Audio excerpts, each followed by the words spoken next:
Supreme court के लिए परीक्षा की घड़ी है। परीक्षा की घड़ी इसलिए है कि जो अभी सरकार ने वक्फ कानून में संशोधन किया है उसके खिलाफ 1 दर्जन से ज़्यादा याचिकाएं फाइल हो गई हैं, 1 दर्जन से ज़्यादा पीआईएल फाइल हो गई है। और पीआईएल कोई सामान्य व्यक्ति ने नहीं किया है। कांग्रेस के सांसद इमरान प्रतापगढ़ी ने किया है, मोहम्मद जावेद ने किया है, ओवैसी साहब ने किया है, अरशद मदनी जी ने किया है, अमानुल्लाह खान ने किया है। ऐसे 1 दर्जन से ज़्यादा पीआईएल फाइल हुई हैं। और कल सिब्बल साहब और सिंघवी साहब ने सीजेआई साहब से रिक्वेस्ट किया कि इन पे तत्काल सुनवाई की ज़रूरत है, तो हो सकता है 2-3-4 दिनों में इस पर सुनवाई हो जाए। अब सवाल यह है कि सुप्रीम कोर्ट में पीआईएल तो फाइल होती रहती, मैं भी करता रहता हूं, तो फिर ये परीक्षा की घड़ी कैसे है? परीक्षा की घड़ी ऐसे है कि ये 1995 वाले कानून को जब मैंने सुप्रीम कोर्ट में चैलेंज किया था, उस समय सीजेआई थे चंचूड़ साहब, उनके साथ बैठे थे जस्टिस सूर्यकांत, वो अभी कुछ दिनों के बाद वो भी सीजेआई बन जाएंगे। उस समय चंचूड़ साहब ने हमसे कहा था कि आप ये बताओ कि आपकी कितनी जमीन पे वक्फ बोर्ड ने कब्जा कर लिया है। आप सीधे सीधे सुप्रीम कोर्ट क्यों आ गए? हाई कोर्ट भी जा सकते थे। उन्होंने कहा कि पहले ये एस्टेब्लिश करिए कि इस कानून के कारण आपको क्या नुकसान हो रहा है, आपका कौन सा फंडामेंटल राइट वायलेट कर रहा है। तो मैंने कहा साहब, जब अगर पर्सनल नुकसान हो तो फिर पीआईएल किस बात की? पीआईएल का तो मतलब ही होता है पब्लिक इंटरेस्ट लिटिगेशन। हमारा कोई पर्सनल इंटरेस्ट लिटिगेशन थोड़ी है, कोई हमारी खुद की ज़मीन थोड़ी गई। हमारी ज़मीन अगर कब्जा होती तो मैं हाई कोर्ट जाता, कहीं और जाता। चूंकि ये कानून पूरे देश का है, संसद का बनाया हुआ है और पूरे देश में ज़मीनों पर कब्जा हो रहा है, इसलिए मैं सुप्रीम कोर्ट आया हूँ। मैंने एक लिस्ट बनाई थी कि देश भर में वक्फ बोर्ड ने कितनी ज़मीनें कब्जा किया है। हालांकि उस समय मेरे पास जो लिस्ट थी वो 10 लाख एकड़ की थी। हमें यही पता था कि भारत में 10 लाख एकड़ ज़मीन पे वक्फ बोर्ड ने कब्जा किया हुआ है। और अभी जब ये कानून बदल रहा था तब पता चला कि नहीं, ये तो 40 लाख एकड़ हो चुका है। तो हमारे पास जितनी जानकारी थी उस समय, वो जानकारी मैंने एक नोट्स बना के कोर्ट के सामने रखना चाहा तो चंचूड़ साहब ने मुझे वो नोट्स भी नहीं पढ़ने दिया। उन्होंने कहा, not a single word mister Upadhyay, एक शब्द आप नहीं बोल सकते, हम नहीं सुनेंगे आपको। अंत में मैंने मजबूर होकर अपनी पीआईएल वापस लिया और मैं फिर दिल्ली हाई कोर्ट गया। अगले ही सप्ताह दिल्ली हाई कोर्ट ने नोटिस जारी किया, सरकार को नोटिस जारी हुआ। उसके बाद देश के अलग अलग हाई कोर्ट में पीआईएल फाइल होना शुरू हुई। कुल मिला के 120 पीआईएल इस समय पूरे देश में अलग अलग हाई कोर्ट में चल रही है। और उसके बाद फिर सरकार संशोधन लाई, जेपीसी बना, आगे क्या क्या हुआ आपको पता है, उसको बताने की जरूरत नहीं है।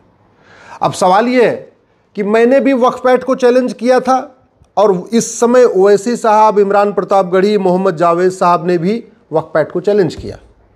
मैंने 1995 वाले को चैलेंज किया था। इस समय इन लोगों ने जो 1995 वाले में संशोधन हुआ है उसको चैलेंज किया है। लेकिन बात वही है। तो क्या अब सुप्रीम कोर्ट जो सवाल हमसे पूछा था वही सवाल मोहम्मद जावेद, असउद्दीन ओवैसी, अमानुल्लाह खान, मौलाना अरशद मदनी, इमरान प्रतापगढ़ी के वकीलों से पूछेगी क्या? क्योंकि सवाल हमसे पूछा था कि आपकी कितनी ज़मीन पे वक्फ बोर्ड ने कब्जा किया, तो ये सवाल तो पूछना चाहिए जावेद साहब से, ओवैसी साहब से, अमानुल्लाह खान, अरशद मदनी से कि आप ये बताओ कि आपकी कितनी ज़मीन को सरकार ने अब तक ले लिया। पहले तो ये पूछना चाहिए ओवैसी जी से, मदनी जी से, इमरान प्रतापगढ़ी से कि आपके पूर्वजों ने कितनी ज़मीन वक्फ किया है, पहले तो ये बता दो। और जो आपके पूर्वजों ने ज़मीन वक्फ किया है उसमें से कितनी ज़मीन नए कानून के बाद सरकार ने कब्जा कर लिया। सवाल ये भी होना चाहिए कि क्या संसद के द्वारा बनाए गए कानून को सुप्रीम कोर्ट में चैलेंज कर सकता है क्या? क्योंकि सांसद संविधान की शपथ लेता है और वो कहता है मैं संविधान के अनुसार कार्य करूंगा, और संविधान के अनुसार पार्लियामेंट में कानून बना। तो क्या सांसद को पीआईएल फाइल करने का अधिकार है क्या सुप्रीम कोर्ट में? और दूसरा, क्या सांसद को वकालत करने का अधिकार है क्या? क्योंकि सिब्बल साहब भी वकील हैं और सिंघवी साहब भी वकील हैं। मैं इसलिए पूछ रहा हूं कि एक कांस्टेबल भी अपनी नौकरी के दौरान दूसरा काम नहीं कर सकता, चाहे वो थानेदार हो, चाहे हवलदार हो, चाहे वो पेशकार हो, चाहे तहसीलदार हो, चाहे कलेक्टर हो या कप्तान हो। अरे बाकी तो छोड़ो, लॉ कॉलेज का प्रोफेसर भी जब तक नौकरी में है दूसरा काम नहीं कर सकता। जब तक उसको वेतन सरकार से मिल रहा है दूसरा काम नहीं कर सकता। इवन टीचर को भी प्राइवेट कोचिंग खोलने का अधिकार नहीं, जबकि जो स्कूल है वो तो 5-6 घंटे ही चलता है। फिर भी सरकार ने नियम बना रखा है कि नहीं, जो सरकारी स्कूल का टीचर है वो कोचिंग नहीं चला सकता, सरकारी डॉक्टर अपनी क्लिनिक नहीं चला सकता, हॉस्पिटल नहीं खोल सकता, ये नियम है। तो फिर सांसद और विधायक जिनको वेतन भत्ता गाड़ी बंगला सब कुछ मिलता है अच्छा कानून बनाने के लिए, जब तक वो सांसद हैं, जब तक वो विधायक हैं, जब तक वो वेतन ले रहे हैं, जब तक वो भत्ता ले रहे हैं, जब तक सरकारी गाड़ी का यूज कर रहे हैं, क्या उनको कोई भी दूसरा काम करने की छूट मिलनी चाहिए? क्या उनको वकालत करने की छूट मिलनी चाहिए? मुझे लगता है सुप्रीम कोर्ट के एक बार इस पे भी ध्यान देना चाहिए। सवाल एक बात यह भी है कि क्या जैसे हमसे सुप्रीम कोर्ट ने कहा था कि आप हाई कोर्ट क्यों नहीं गए, सीधे सुप्रीम कोर्ट क्यों आए, क्या यही सवाल अब सिब्बल साहब से, सिंघवी साहब से पूछा जाएगा? तो क्या यही सवाल इमरान प्रतापगढ़ी, मोहम्मद जावेद, अरशद मदनी, ओवैसी साहब से पूछा जाएगा? और अब तो ज़्यादा पूछना बनता है, इसलिए पूछना बनता है कि सुप्रीम कोर्ट कई बार कह चुका है कि अगर किसी मामले पे देश की अलग अलग हाई कोर्ट में मैटर पेंडिंग है तो कायदे से वो मैटर पहले हाई कोर्ट चलना चाहिए और फिर सुप्रीम कोर्ट आना चाहिए। जब 120 PIL फाइल हो गई सुप्रीम कोर्ट में, अलग अलग देश के हाई कोर्ट में, तो मैंने एक ट्रांसफर पिटीशन फाइल किया था और वो ट्रांसफर पिटीशन भी जस्टिस सूर्यकांत साहब की बेंच में लगी थी। तब उस समय जस्टिस सूर्यकांत साहब ने कहा था कि काम करिए, पहले किसी एक हाई कोर्ट का फैसला आने दीजिए, फिर देखेंगे क्या करना है। अभी ट्रांसफर पिटीशन भी एक्सेप्ट नहीं किए। तो अब तो देश भर में 120 PIL फाइल पेंडिंग पड़ी हुई है, हैदराबाद में भी पेंडिंग है, मुंबई में भी पेंडिंग है।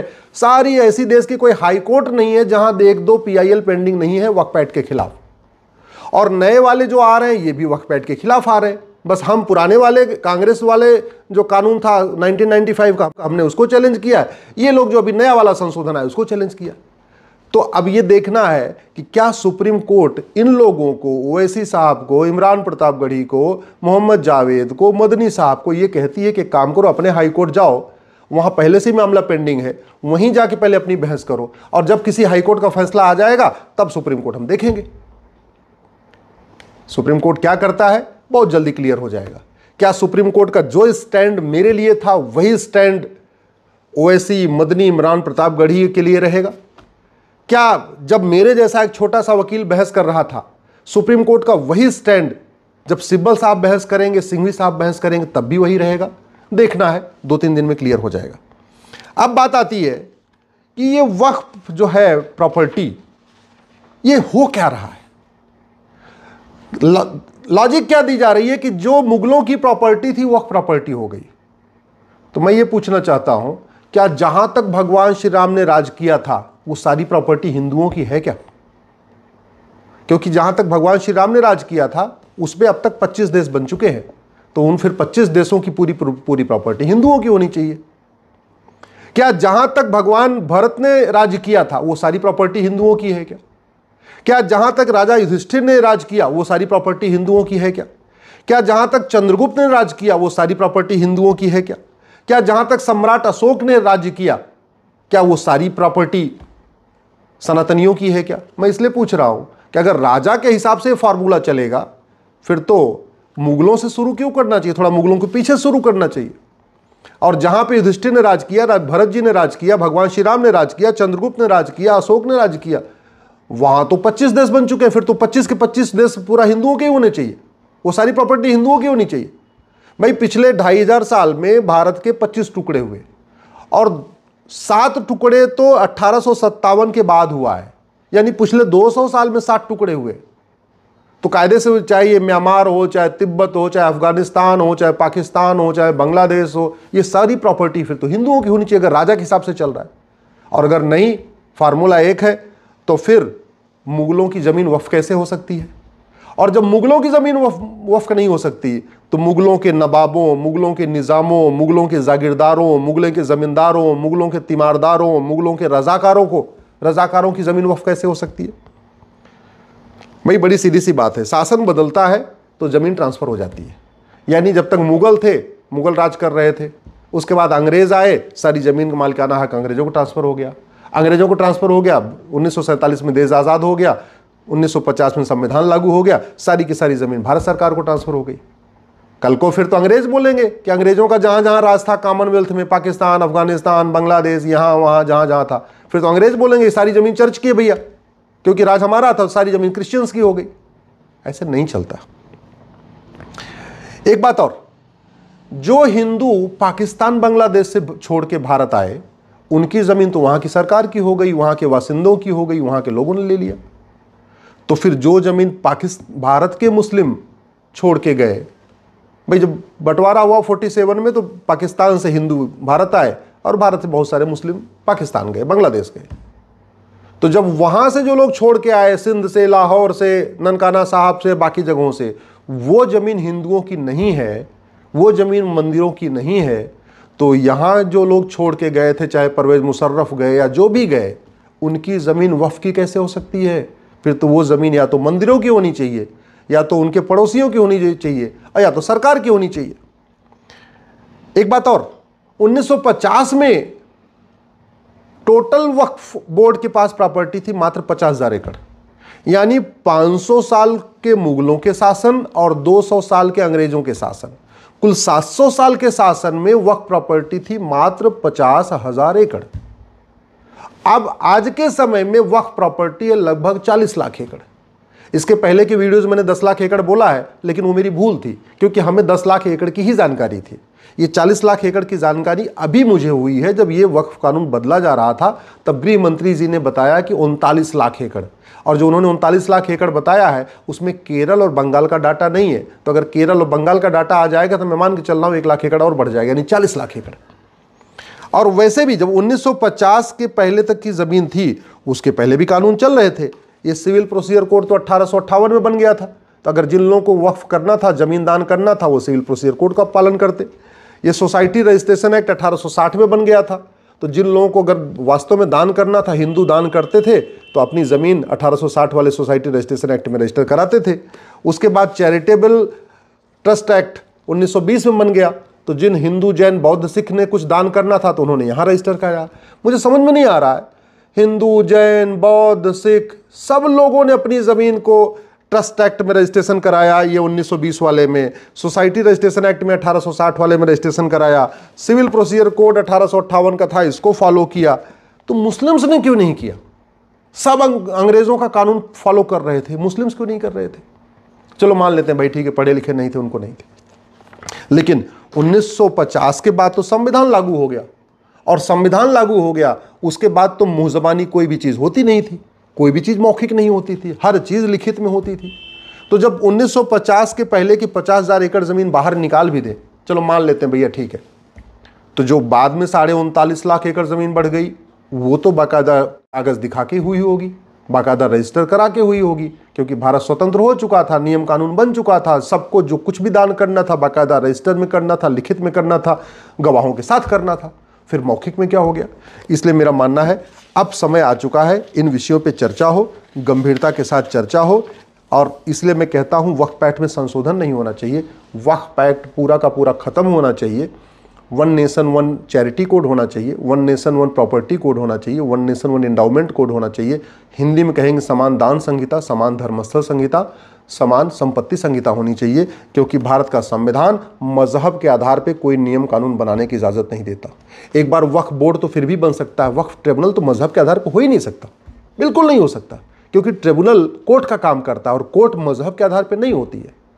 भारत में 20 ट्रिब्यूनल है, इनकम टैक्स ट्रिब्यूनल है, नेशनल ग्रीन ट्रिब्यूनल है, एनजीटी है, सेल टैक्स ट्रिब्यूनल है, जीएसटी ट्रिब्यूनल है, बहुत ट्रिब्यूनल है, एक भी ट्रिब्यूनल मजहब के आधार पर नहीं है। फिर वक्फ ट्रिब्यूनल क्यों? ख़त्म होना चाहिए। संविधान मजहब के आधार पर, और ज़मीन का फैसला हमेशा रेवेन्यू कोर्ट करती है, सबके ज़मीन का फैसला रेवेन्यू कोर्ट में हो रहा है, तो फिर मुगलों के ज़मीन का फैसला वक्फ ट्रिब्यूनल में क्यों होगा? मेरा मानना है इस पे गंभीरता के साथ जांच होनी चाहिए। और वैसे भी एक तरफ तो कहते हैं मुस्लिम गरीब है, मुस्लिम गरीब है तो फिर दान कर किसने के दिया? ओवैसी साहब बता नहीं रहे कि उनके पूर्वजों ने कितना वक्फ किया, मदनी साहब बता नहीं रहे कि उनके पूर्वजों ने कितना वक्फ किया, इमरान प्रतापगढ़ी बता नहीं रहे कि उनके पूर्वजों ने कितना वक्फ किया, मोहम्मद जावेद बता नहीं रहे उनके पूर्वजों ने कितना वक्फ किया, बुखारी बता नहीं रहे उनके पूर्वजों ने कितना वक्फ किया। वैसे बुखारी साहब बुखारा से आए थे, तो उनको तो वक्फ का अधिकार ही नहीं, यहाँ की 1 इंच ज़मीन पर उनका मालिकाना हक नहीं। मदनी साहब मदीना से आए थे, इसलिए भारत की 1 इंच ज़मीन पर उनका अधिकार नहीं बनता। ओवैसी साहब वगैरह सब विदेश से आए, इसलिए यहाँ की एक इंच ज़मीन पर उनका हक बनता ही नहीं है। और जिनका बनता भी है तो उनको कागज़ तो दिखाना चाहिए। अगर मेरी बात ठीक लग रही हो इस वीडियो को अधिक से अधिक शेयर करिए, अपने सांसदों को भेजिए, विधायकों को भेजिए। अगर आपके जान पहचान में कोई नेता है, अभिनेता है, लेखक है, बुद्धिजीवी है, पत्रकार है, कलमकार है, उसको ये वीडियो भेजिए। अगर आप किसी जज साहब को जानते हैं, वो ये वीडियो उन तक भी भेजिए, क्योंकि मामला अब परीक्षा की घड़ी की है।